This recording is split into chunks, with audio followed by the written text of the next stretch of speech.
So welcome to the JEF press conference. We start with two short statements from both ministers, followed by a Q&A session, and after that there's opportunity hopefully for one-on-ones. The spoken language is English. Minister Ollengren, the floor is yours. Thank you very much, and welcome to the Amsterdam Naval Barracks. It's an honor to host the JEF here today. The JEF Ministerial, I'm sure that you're all aware that this is a UK-led initiative that is very important, I think, for the JEF countries to preserve security.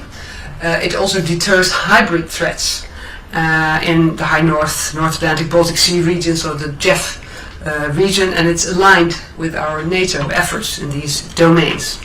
Today we had an in-depth discussion on the situation in Ukraine, and we also spent some time on discussing actionable steps to strengthen the protection of our critical offshore and undersea infrastructure.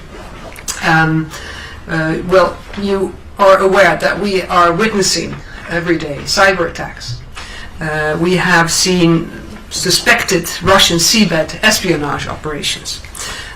We've seen unexplained cable breaks off the shore of Norway and UK. And I think we are all aware, since the Nord Stream sabotage, that our undersea infrastructure is vulnerable, and we have to do more to protect it. So, to bring JEF cooperation and security one step further, we have agreed on pooling and sharing our capabilities where we can, for example by doing joint patrols and surveillance, to strengthen deterrence and collective situational awareness in the JEF region in alignment with NATO. And we've also agreed on organizing exercises, future JEF activities that would include scenarios against threats against undersea and offshore infrastructure. We are all aware that we cannot, in a military way, protect 24/7 everything that is undersea. But we can do our utmost to work with our partners and to cooperate together with our partner countries to protect our interests. And now I'd like to hand the floor to Ben. Thank you very much, and thank you to all of you and the department for hosting us today for a great session of JEF.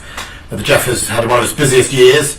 If you just look at the level of exercising and commitment by all our nations to joint working, it's staggering the difference between the early years and what we saw last year. Obviously, response to Ukraine, but also not just that, in response to a more assertive Russia around our borders. And of course, we all share that Northern Atlantic, Nordic geography, and it's important that we work together to strengthen ourselves as one. But also, we should reflect that when this started in 2014, I think JEF first was muted.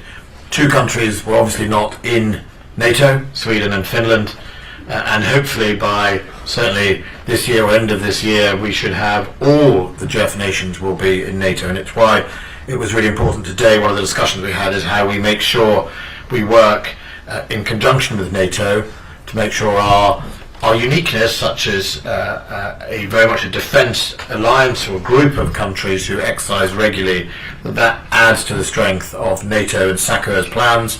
And I think that's really important, that we make sure that as the two new members come in, that they are supported by the existing long-standing members of NATO. We obviously talked about an update of Ukraine and what was going on there, and I summed up that effectively Ukraine still has the momentum in its counter-offensive and has been successful on all three of its main fronts or axes of advance.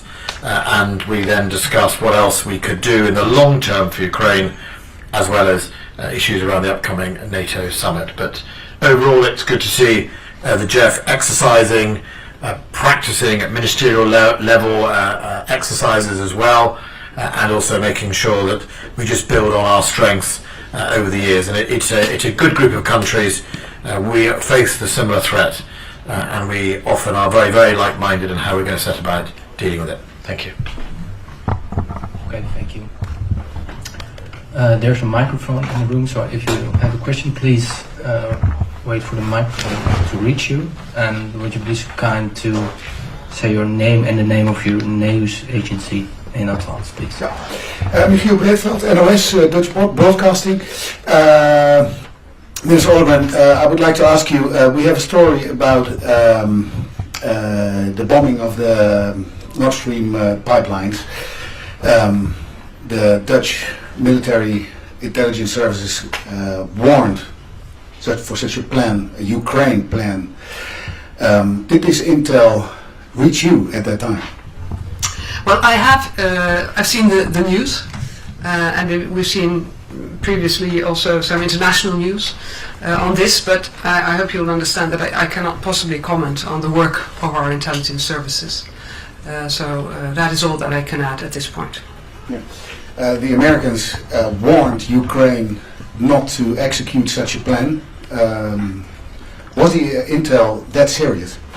Well, like I said, I cannot comment on the work of our our intelligence services, and in general, when we've talked about Nord Stream, we've always said we have to wait for the results of the ongoing investigations. Germany is investigating, Sweden is investigating, Denmark is investigating. We don't have the results in yet, so until then, I will not comment on it. Yeah.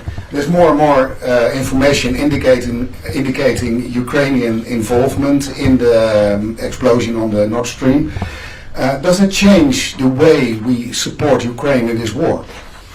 Well, like I said, I'm not commenting on Nord Stream, on the Nord Stream sabotage, waiting for the results of the investigations. And in general, and that's something I've stated before also, we support Ukraine because it's been invaded aggressively by Russia and has a right to self-defense. And that's why we support Ukraine, and we will continue to support Ukraine in this war of attrition. Mr. Wallace, with all the ministers of defense, you talked about threats like this. This shows we were warned. Is there any way to defend critical infrastructure at sea? Well, I hear your assertions in the question, but just like my Dutch colleague, we don't comment on intelligence matters. It is a matter for our intelligence services, what we share and how they share between us, and we protect that. So I'm not going to comment further. I absolutely echo the Dutch position. Of course, there are at least three sets of investigations going on. I wouldn't want to undermine those investigations by speculating, and I think some of your questions have speculation in it as much as anything else, and we're not going to undermine it. Let's give them time, the space. They're all professionals. They'll no doubt produce reports that will be relevant to any prosecutions coming forward. Could you say the explosion on the Nord Stream was a wake-up call? Look, I'm not. I do admire your trying. I mean, I think your question too. The answer will be the same, but I'm not going to speculate on the Nord Stream explosion at all. That's for the investigators to put together the evidence, and no doubt, as the journalist, you'll be able to cover that when it's published. Thank you very much. Okay, same topic. No. Yes.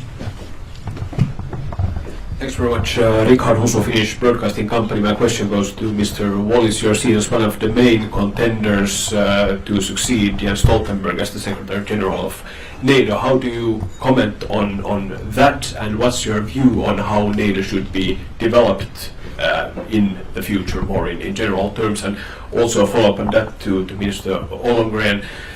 Do you believe that the decision on a successor will be taken by or at the summit in Vilnius? Well, first of all, there's an awful lot of good candidates out there that could fill the role of Secretary General. As I've said sort of publicly many times before, I absolutely love the job I do as Defence Secretary. I'll be 4 years in this role. It's one of the best jobs I think in any government to be the Defence Minister. So I love the job I do. Of course, we have a high regard for the job of the Secretary General for NATO. It's a really important job. It's very important in this time with a newly a conflict in Europe, an aggressive Russia, and it's very, very important that we learn the lessons incredibly quickly of what's going on in Ukraine and make sure NATO modernises and moves forward. But ultimately, it's for the member states and the leaders of those member states, 31 member states, to make that decision, and I'm sure there are lots of good candidates out there. I don't have much to add to that. We're all aware at some point we'll have to let Jens Stoltenberg go, so there will have to be a successor. But I cannot comment more than that. Thank you. Other questions? Hendrik Wilson, Dutch Press Agency, ANP. Ms. Olegren, you said that it's impossible to protect the infrastructure undersea 24/7. So, how likely is it, according to you, a sabotage action undersea? Well, what I said was it's impossible to protect it 24/7 just by military means. So we need to cooperate with the private sector, for instance. We need to cooperate with our coast guards, and we need to share our information and to share our capabilities. And that way, that's, I think, the best way to prevent sabotage of undersea infrastructure and to deter any actor who is thinking about it of doing so. So I meant by saying that we cannot do it ourselves with our navies, that we have to involve these other partners. And the MIVD, the Dutch intelligence agency for the military, said that last year Russia tried to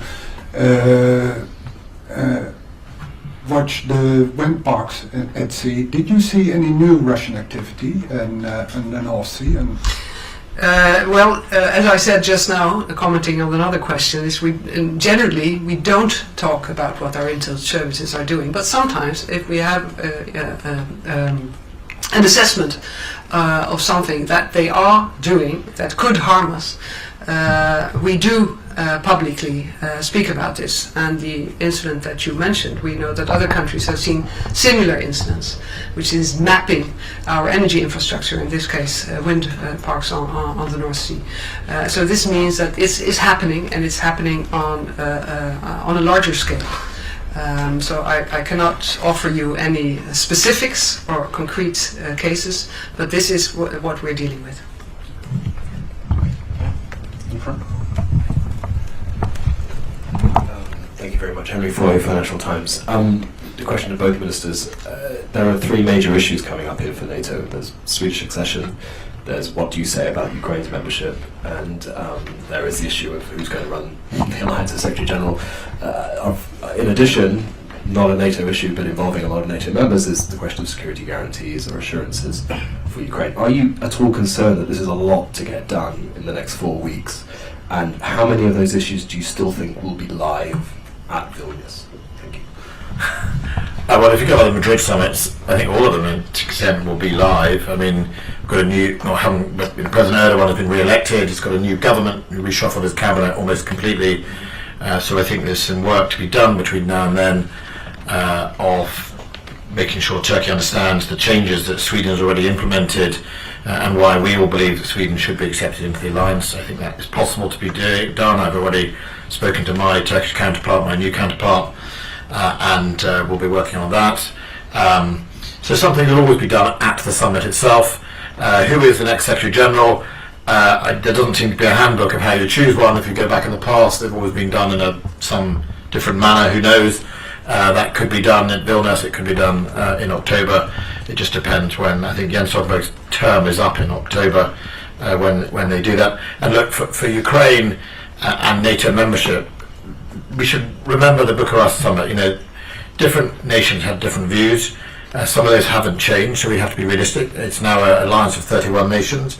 So the key here is to make sure we work to uphold, obviously, our policy of an open door policy of NATO. That's a really important part of what NATO is, but also to make sure that, you know, where we can't resolve it in the short term because there's an ongoing conflict, and what is it that the international community or NATO members can do to provide reassurance and resilience for Ukraine, and indeed long-term planning to help make sure Ukraine is invested in or supported to deter Russia after this conflict. And I think many of those things can be done before and during the Vilnius summit. Today I put forward some of the work we've started to do in the UK about the long-term resilience building and security building of Ukraine's capabilities. There are lots of other models around the world of security guarantees, mutual defence pacts, and in fact financial support for countries that we see globally.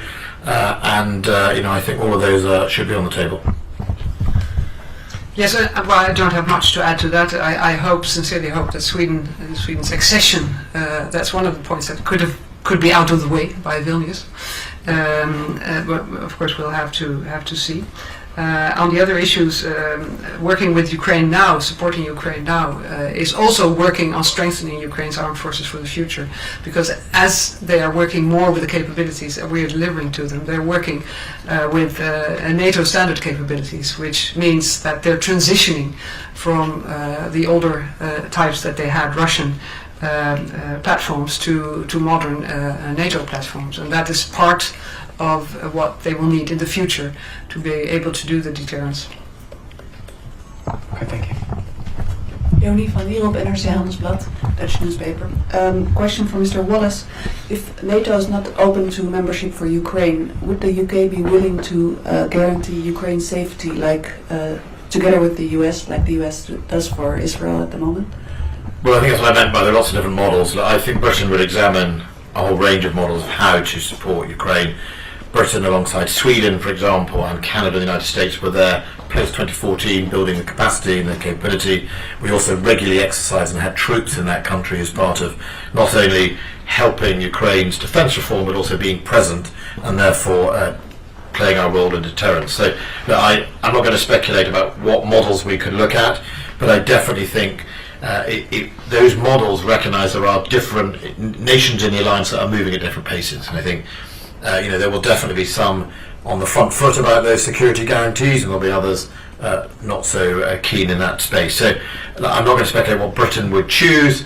I think that's a discussion for us and wider government to have with the Prime Minister, but also as we get to Vilnius with like-minded allies. And I think what you'll see is nations that agree that they maybe should have some sort of security pact. I think they'll get together, and nations who might want to support in a different manner may come up with a plan.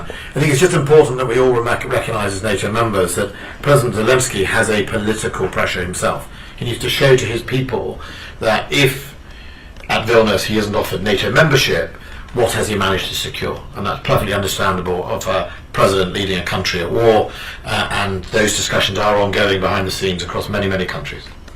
Can I add to that? A question about the F-16s. When do you think they're arriving in Ukraine? Because your colleague Olongren yesterday, she told Reuters that they're probably not likely to impact the war in the short term. They're rather meant for post-war deterrence. When do you think they're... Well, we don't have F-16s in the United Kingdom. Both Netherlands and Denmark are sort of leading the fighter group, and so we all have different roles to play. Britain will seek to do the elementary flight training, but ultimately we don't operate F-16, so how we fight them, how we use them is a matter for the F-16 nations. But the observation is they won't be there in the short term is absolutely right. Can you say when the training will be finished? I don't know the full pipeline of an F-16. All I can say is elementary training is a few weeks in the United Kingdom. I think we're going to do that, and language, and that will start pretty soon. Yes, in the front. Sylvan Schoonhoven from the Telegraaf. My question about the critical infrastructure under sea. What is needed at this point to protect it, apart from working together with other partners outside the military? Are, for instance, technical solutions needed to do the monitoring? So first of all, it's not a secret that Russia has a proactive program, a REP program, which is specifically designed to mount operations on critical infrastructure such as communications, energy networks, and is proactive in mapping our infrastructure around nowadays not just the North Atlantic and the European area, but actually also with ambitions in the Pacific as well. The mapping of that involves submarines with sort of mothership submarines. The Loishank is one of them. If you remember, there was a fire on one, and survey and spy ships in it. So they have both capability and intent. What we don't have, which is what we are rapidly working together to try and resolve, is we don't have the awareness we need to of what they're up to when they are lurking, as I would say, around some of our infrastructure. It's why we are launching next month RFA Proteus. We have bought a ship specifically designed to survey critical infrastructure. It's a Navy ship. She sets sail in July, and I absolutely can guarantee that ship will be partnering with our JEF colleagues. Very much that's where often our vulnerabilities are, and its home beat will be around the national infrastructure that we are all relying on. And this is not a unilateral nation-state interest. This is absolutely multilateral. The best example of that is 40% now of Europe's energy or gas energy comes from Norway. It's in everyone's interest that Norway's infrastructure is protected, whether you are in Italy, Netherlands or Britain, because the consequence of that 40% being disrupted will be felt in all our pockets. So the way you deal it, first of all, is intelligence. We need to improve our intelligence knowledge of what the Russians are up to. We need to work with the private sector, because the oil industry and the communication industry already have huge amounts of capability to sort of almost lifetime survey their network, because it's in their interest for their customers to protect it.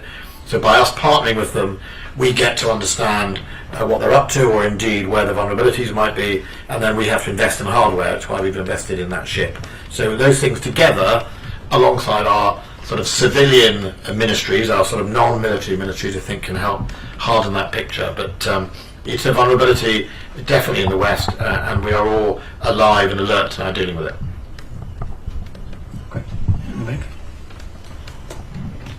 Thanks, Rickard. Also again, Finnish Lee. A follow-up on NATO, if I may. How important is the 2% defense investment pledge in your opinion, and do you see that there could be an agreement on a more ambitious goal within the upcoming weeks? Question both. Thank you. Go on, you first. Well, of course, the pledge that we are working with now was working towards 2% next year. And so obviously we have to make a new pledge, and we're seeing almost every NATO country, except for those who were already there, stepping up and increasing their defense budgets. So have we in the Netherlands, 40% increase, working on spending that now, investing that money right now. And I think from my perspective, being the defense minister, it's extremely important to have a long-term perspective, because you need to be able to engage more people, let them do the military training, become professionals, and to invest in new capabilities. So it's very good to have a new pledge and to have that as our goal for the next decades.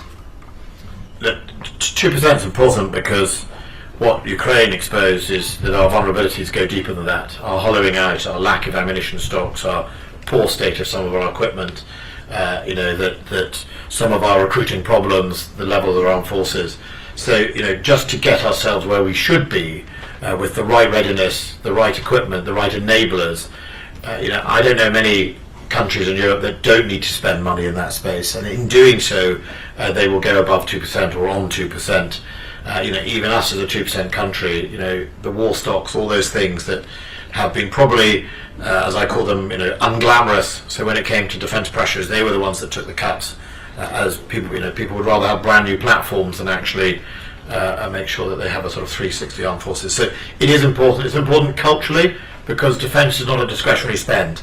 In the Cold War, most of our countries spent more on defence, and since 1991, it has continually dropped, certainly in Britain. The peace dividend that was probably right to be taken at the time by the taxpayer, they'd invested in our forces, but that carried on being taken, and defence sort of started to become more discretionary than core, like education, health and policing.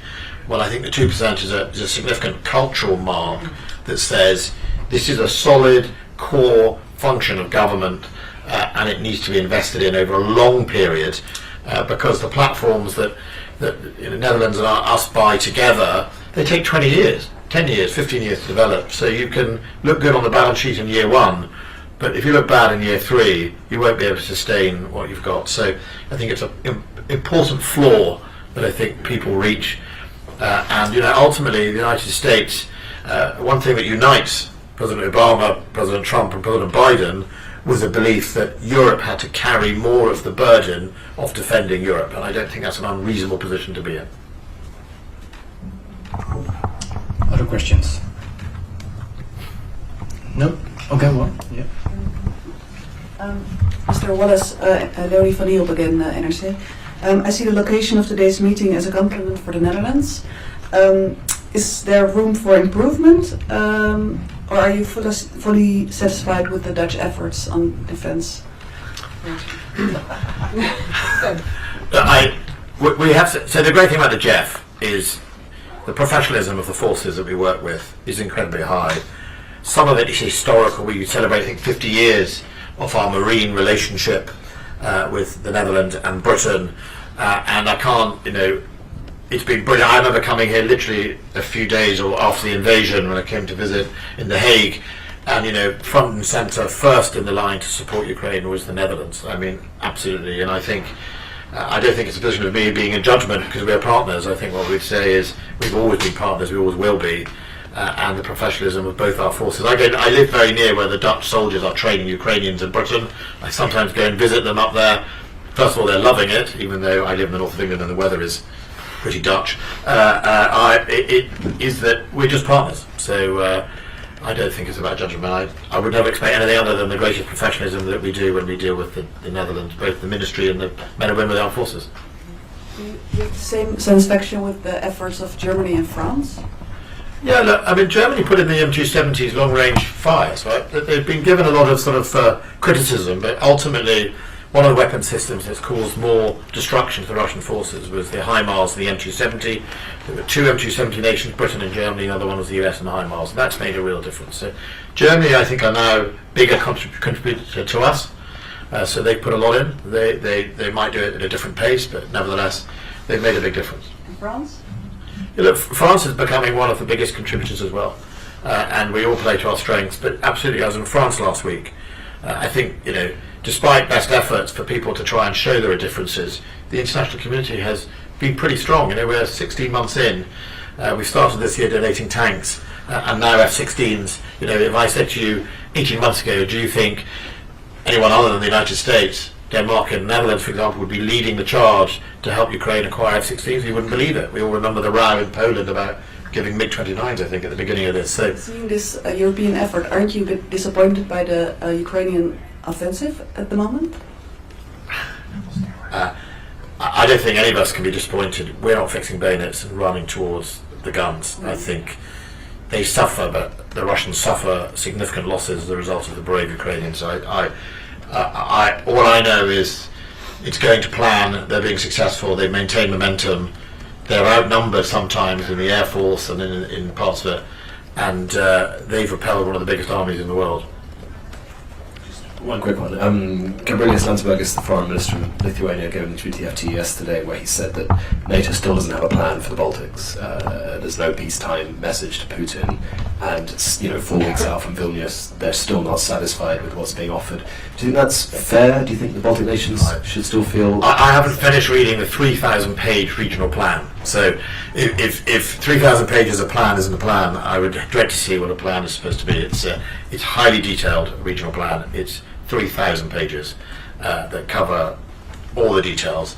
Obviously, we will all look, and as nations that contribute to the enhanced forward presence, we do Estonia, but we have people in Poland and I think, are you in Holland? No, are you in Lithuania, Netherlands?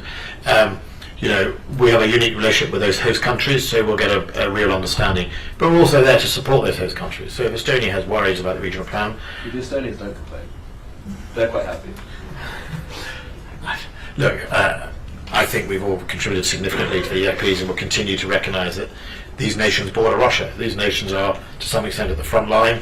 What has changed with Ukraine is the original position of a sort of tripwire, and then everyone would have about 60 days to get there, is not sustainable. If you look what Russia does in the first 5 days of invading a country, no population is going to want to tolerate that. So, part of these plans are all about changing that, more of a forward presence to give people time to reinforce than leaving at the mercy of a Russian war machine a population of the Baltic states, which understandably is a political issue in this country. Okay. Thank you. Thank you. Brittiministeri Ben Wallace nähdään yhtenä vahvimmista ehdokkaista pääsihteeri Stoltenbergin seuraajaksi. Päätökseen nimityksiä vaaditaan kuitenkin jäsenmaiden yksimielinen hyväksyntä. Ja, ik zie hier alleen maar. Kom terug. Nog een keer. Ja.